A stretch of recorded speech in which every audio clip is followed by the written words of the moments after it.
Hello and welcome, Captains. I'm Darth9K. In today's video, we'll be going over the Tal Shiar Adapted Battlecruiser in Star Trek Online. Now, this is an old ship that has been out for many years now. However, I just recently picked it up off the exchange, and I noticed there's not many videos on YouTube going over this ship, so I figured I'd make one for you all. Let's get started.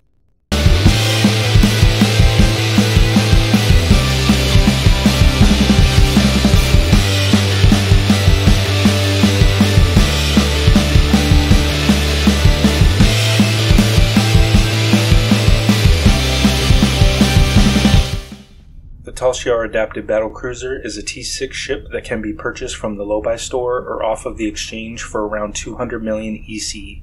The ship itself looks absolutely menacing, and in my opinion I think it's one of the better looking non-fed ships in Star Trek Online. Now let's take a look at what the ship offers and what I have equipped. This ship has a 4-4 weapons layout, 4 engineering, 4 science, and 3 tactical console slots. For this build, I threw on some plasma beams that I had in the bank, and is by no means the best in slot, but we'll give it a test run after I go over the rest of the build, so stick around. I'm running the 2-piece Romulan beam and console from the Romulan Reputation for the bonus 10% plasma energy weapon damage and the plus 20 Starship EPS flow. Also running the Dark Matter Quantum Torpedo with the Lorca's console for the 2-piece from the Disco Rep that gives the critical severity buff, as well as the Kinetic Cutting Beam with the Assimilated Module from the Borg Rep for that plus 10 weapon power and minus 500% weapon power cost. This is great for beam overload builds that cost lots of weapon power to run effectively. For the shield, I'm running the Tilly Shield from the Disco Rep. For the deflector, I'm running the Elite Fleet Intervention Protomatter Deflector from the Fleet Colony. The engines, I have the Prevailing Innervated Impulse engines from the Competitive Rep, and for the Warp Core, I'm running the Mycelial Harmonic Warp Core from the Disco Rep. Next, for the consoles, I have the Lorca's console for the crit chance and the weapon power. In the tactical slots, I have 2 vulnerability locators for plasma and 1 vulnerability exploiter for the crit chance and crit severity. In the science slots, I have a sensor suppression burst for the crit chance, plasma console for the 20% increase in plasma weapon damage, the assimilated module for the crit chance and crit severity, and the 0-point energy conduit for the crit chance and bonus weapon power. Now for the engineering slots, I have the Trillium D plating for all damage resist, also the Bellum Monotonium alloy for even more resist for physical and kinetic damage, as well as some crit chance. For the last 2, we have the Interphasic Rift Generator for the plus 15% critical severity, and the Forged Turncoat for the plus 15% critical severity, as well as some weapon power. Let's take a look at the overall stats. I'm currently sitting at 57% critical chance and 214% critical severity. Hull is at 130,000.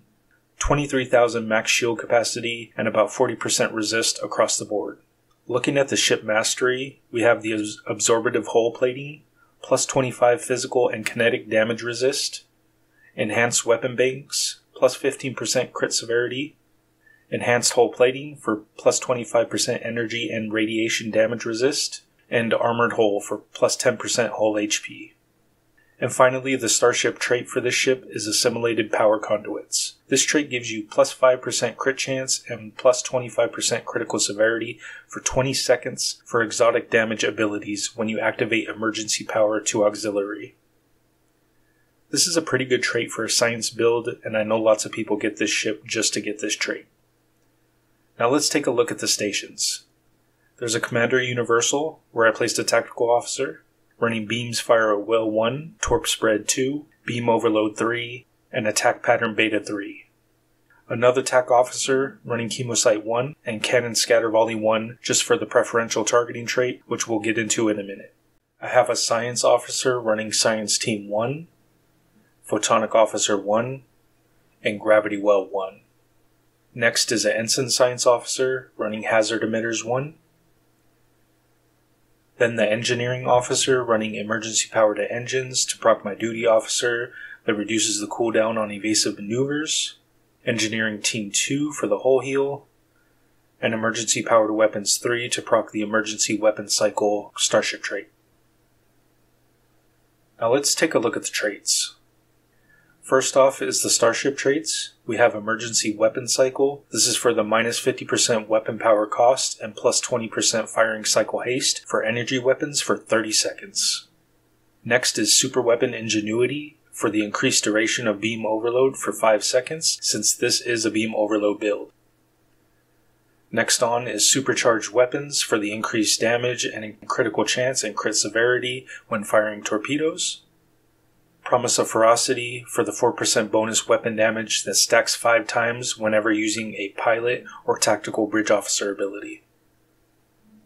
Terran Goodbye for the stacking crit chance buff whenever you defeat a foe. And finally, Preferential Targeting for the plus 100% damage to beam overload after activating Cannon Scatter Volley, which is why I have that ability even with no cannons on this ship. And now for the Space Reputation traits. I'm running Precision for the critical chance, Advanced Targeting Systems for the crit severity, Controlled Countermeasures for the bonus energy weapon and projectile damage against controlled targets, which is the reason why I'm running Gravity Well. Next is Tyler's Duality for the crit chance buff based on hull capacity, and finally Magnified Firepower for the bonus weapon damage.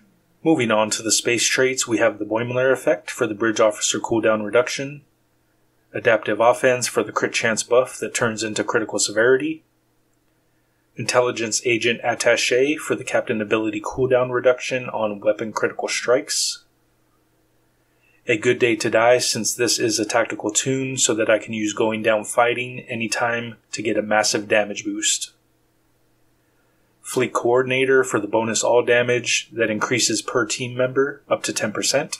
This is helpful for when doing TFOs in a group, but not so much for running solo content. Superior Beam Training for bonus beam weapon damage.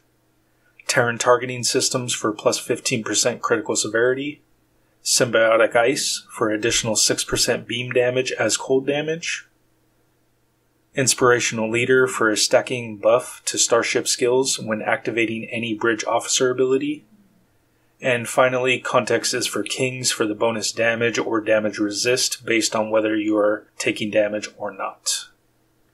And for the specializations, I'm running Intel as my primary and Strategist for my secondary.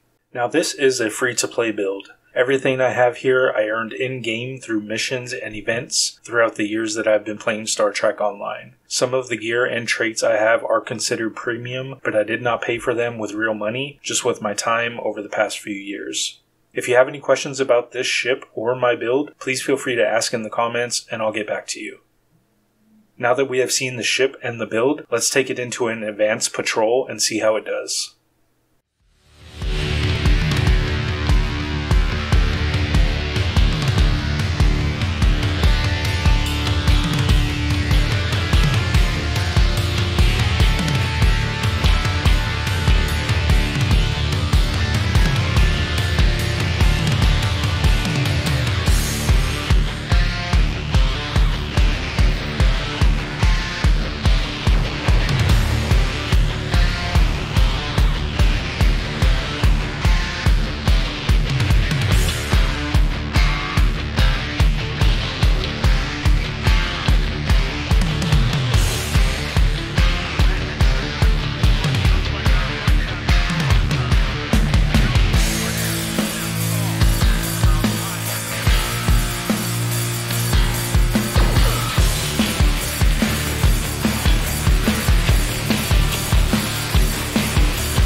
As you can see, the ship absolutely shreds enemies on advanced difficulty. I quite like it.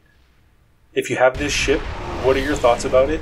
Please leave a comment. Also, if you stuck around this long, thank you so much for watching. I appreciate you all. Stay productive, stay positive, and stay over 9,000 captains. Until the next time, take care.